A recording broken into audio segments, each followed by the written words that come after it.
I'm Ivan Zoot. Welcome to another Jatai Academy educational video and presentation. You can't razor cut curly hair. Oh yes, you can. Leela has agreed to donate some hair for your educational benefit, and we're going to use our feather razor and a couple of unique and creative feather razor cutting techniques to create a really fun, short, sexy haircut. Just because we're cutting short doesn't mean it's a guy's haircut and doesn't mean it's a barber haircut. We're going to be leaving the perimeter edges somewhat softer, taking in and creating some closeness with our razor. A lot of people think of razor cutting as longer hair held in our fingers. We're going to be doing some different things there. We're going to take the nape area in close and short, reducing a lot of the heaviness and bulk in through here, yet leaving things soft through the perimeter once again. We're going to take advantage of the wonderful curl she gets in through the top. We're not going to take a lot of length out of the top because with curly hair, if you take a little, you do take a lot with any tool, and we want to maintain a little bit of the length so that we get the curl and so that she can get a little bit of that height and fullness in through there. So a really great head of hair to work with and a fabulous opportunity to showcase some really fun razor cutting techniques. Are you ready? Here we go.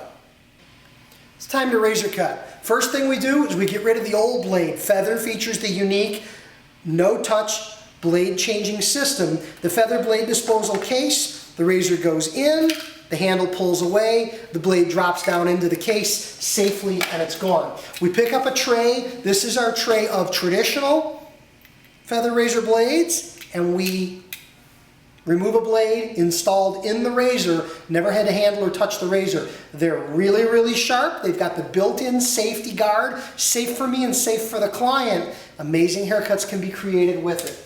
We're going to use our Blade Glide Plus as our cutting lotion. Blade Glide Plus helps to even out porosity, maintain moisture throughout the haircut. Maintaining moisture and porosity is extremely important in hair cutting so that we get even and consistent tension and distribution. And I'm going to move to a light colored comb just so that it's easy to see. Blade Glide Plus extends the life of your blades. It provides good slip and slide and lets the blades move effortlessly through the hair. The technique I'm going to use for the back nape area is something I call trap cutting. I'm going to walk you through it slowly, and perhaps I'll even walk you through it without the blade so that you can see just how the concept works before we go in and do this. I'm going to comb the hair up in my wide tooth comb. I'm going to insert the razor behind the comb, essentially pinching or trapping, hence the name trap cutting, trapping the hair between the razor blade and the base of the comb at the spine. Then I'm going to push down and slide the two out together. And what you'll see happens here is you get a nice smooth taper hugging the scalp yet maintaining the length through the perimeter of the haircut. It's a beautiful technique to watch, and it's a wonderful way to use a razor, perhaps shorter than you traditionally do, to take advantage of its ease, to take advantage of its speed, to take advantage of its texture. Lots of great reasons why we razor cut. Here we go. It's trap cutting. I'm going to come up behind, and I'm going to pull down, and pull down, and pull down. At the center back, I'm coming to just below the occipital bone, and notice as I move towards the ear, as I migrate towards the ear, I'm starting to work in at an angle. At the center back, I was coming in straight away, and notice as I've done that, notice how soft the bottom edge has become, and come in perspective, and notice how that's beginning to hug the head like that. It's a beautiful technique for perimeter cutting with the razor. You can see the hair coming away, and Leela can feel that, yes, she can feel the motion, she can feel the scraping, she can feel the cutting of the razor, but it should be smooth and it should be comfortable. She shouldn't feel any pulling, she should not experience any discomfort. Sometimes you can watch if the client suddenly moves, kind of provides a little bit of resistance, that might be an indication you need a little more moisture, a little more hydration in the hair. But with the Blade Glide maintaining moisture and hydration throughout the haircut, we have no trouble beautifully tapering in this area through the nape. Now you'll notice, doesn't it look like the interior of her hair is actually longer now? We didn't stretch her hair, we didn't add hair, but by coming in tighter through here, the hair that sits above it actually looks a little bit longer. I'm going to repeat this process out the opposite side. And notice I can continue to work lower down the head as I do this. Just like we did on the opposite side, I'm angling up as I come into the area directly behind the ear. I was more horizontal in the area at the nape, and I began to angle up as I got into the area above the ear. And notice how we're increasing that fullness above it by coming in closer and shorter below it. Now, I'm going to switch to a slightly smaller and finer comb because I want to get a little bit closer. The larger comb prevents me from getting in as close as I'd like to. So I'm going to come in here, and I can even come in now with razor rotation.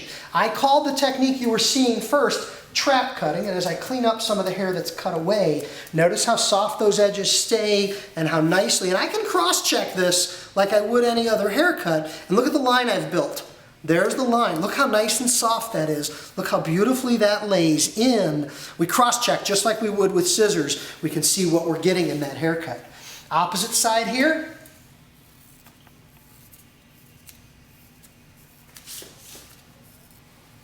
And I'm going to come up and in behind the ear before we switch to the area to the front of the ear. I'll have to apply blade guide there as well. I can also come in, I alluded to razor rotation. Razor rotation is the idea that rather than having the comb behind my razor, or my razor behind the comb like this, I'm going to come out on the surface. Now what's important to recognize with the razor rotation technique, it's called razor rotation, and again, I'm going to get rid of my blade. I'm going to put that blade back in the blade tray. I have no blade in the razor now. Razor rotation gets its name from the idea that we're going to rotate our comb and our razor, our comb and our razor, and our comb and our razor. This is a surface grooming or glossing technique that really allows very tight tailoring of razored haircuts to head shape and bone structure. The important thing to recognize though is it's never about pressure, it's about position. Frequently I'll be asked, hey Ivan, when you do that razor rotation, how hard are you pushing? And the answer is you don't have to push very hard. At 90 degrees or perpendicular to the hair shaft, I can push a lot and I won't cut much of anything. But at 1 degree less than 90, or 1 degree more than 90, a razor blade, even a dull razor blade, can be very, very hungry in a hurry. So you want to be conscious of razor position, and it looks like this. It's that alternating technique. I will begin at 90, almost just smoothing the surface. I'm pretending, and then gradually I will pitch the razor in at an angle to begin to groom that surface down. Now one other little technique I'll throw in there, and you'll see me doing it, and that is getting my knuckles out on the back of the razor. Because like this, on the hair, depending on my angle, I might cut deeper than I wish to. But by having my knuckles behind the razor like that, that almost works like a clipper guard. I can't get any closer to her head than the thickness of my knuckles. So when I combine my ability to control the pitch of the razor with the safety of having my knuckles in behind it, that's my way of trying to prevent digging in too deep, but really customizing and tailoring in the back of this haircut. So let's take a look at razor rotation. I'm going to put a blade into my razor using the no-touch system. I'm going to add just a little more moisture because as I talk, I'm like a blow dryer. A lot of hot air, we're drying out the hair. We're going to add just a little more Blade Glide Plus. And now we're going to come in with a classic 7-inch barber comb and our feather razor with our traditional cutting blade and a razor rotation technique. And again, with my knuckles behind to prevent me from, or to control the depth of the technique as I rotate. And you see some hair falling away, you see the hair dropping away as that technique catches hair as I rotate razor comb, and then I come back the other direction.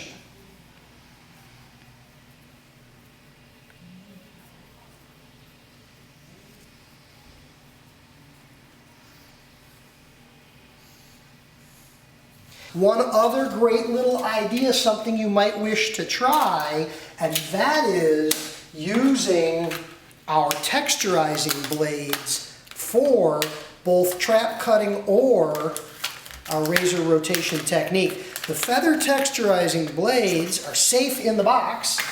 The feather texturizing blades are the blades that feature the unique pattern of the guard that obscures or blocks a portion of the blade, yet leaving other portions of the blade opened and exposed. It cuts less aggressively, but with a creative texture to it. So when you come in with either the trap cutting technique or the razor rotation technique with the guarded nature, the nature of the unique guard on the texturizing blade, you'll slow down the process and create even greater softness in through the area of the haircut. Now it's time to move on to the front corners to address bringing, and notice, this is what that back looked like. See the heaviness, see the bulk? This is what's gonna come away. The softness will be retained and will create the closeness as we groom in that haircut. Let's take a look at what that's gonna look like. Again, Blade Glide Plus is gonna set us up for smooth cutting. I'm gonna block the client just a little bit so she doesn't get this in her eyes and on her face. We'll mask it with our hand and just make sure we have that evenly saturated so that we'll get wonderful smooth cutting. I'm gonna come in first with the trap cutting technique. We're gonna elevate that hair. We're gonna come in behind and we're gonna cut.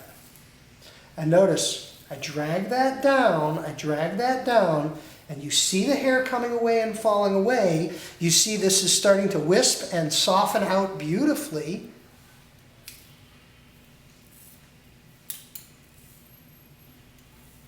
And I'm following, see the angle? Mimics the angle as I came up from the back before. Now I'm coming to match that from the front in through the back side. And I'm just using my razor behind my comb, trapping the hair in along the spine.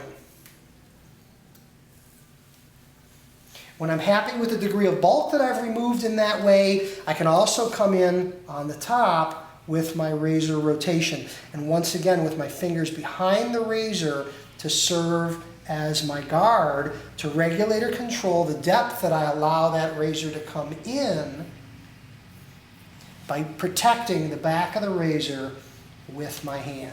I'm not even rotating. In this case, I'm just coming in and etching right on the surface. This is where hair cutting, and there are some folks out there that refer to hair cutting as hair sculpture. Well, I can't think of a better example of where this really becomes sculpture than some of the freehand cutting techniques like this. I've got enough hair behind the ear here that I can actually get that in my fingers and take that off and away and really smoothly sculpt this in.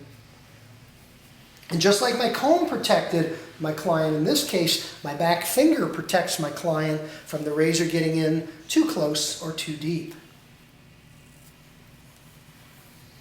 Now I still have the texturizing blade on there in spite of the fact that I'm doing what might be considered traditional cutting technique, but that just alters the pattern and softens the texture of that razor. Look how well that hugs the head. It's a beautiful taper in through there.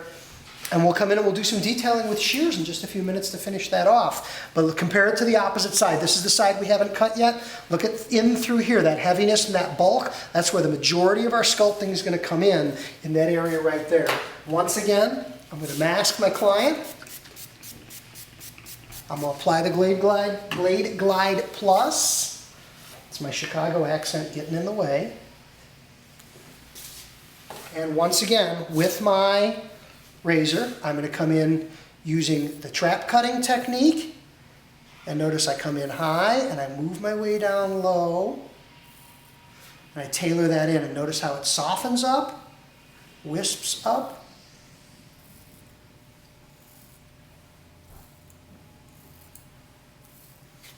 I can continue to tailor in that corner.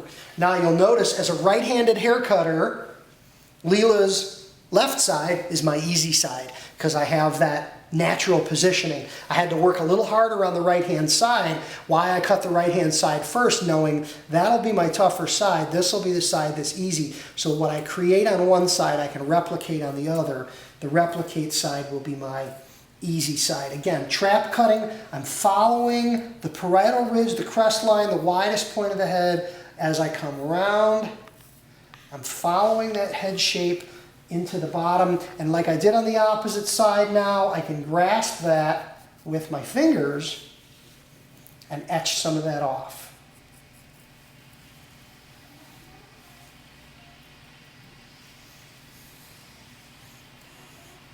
Some of that will be tidied up with our shears, with our scissors in just a minute.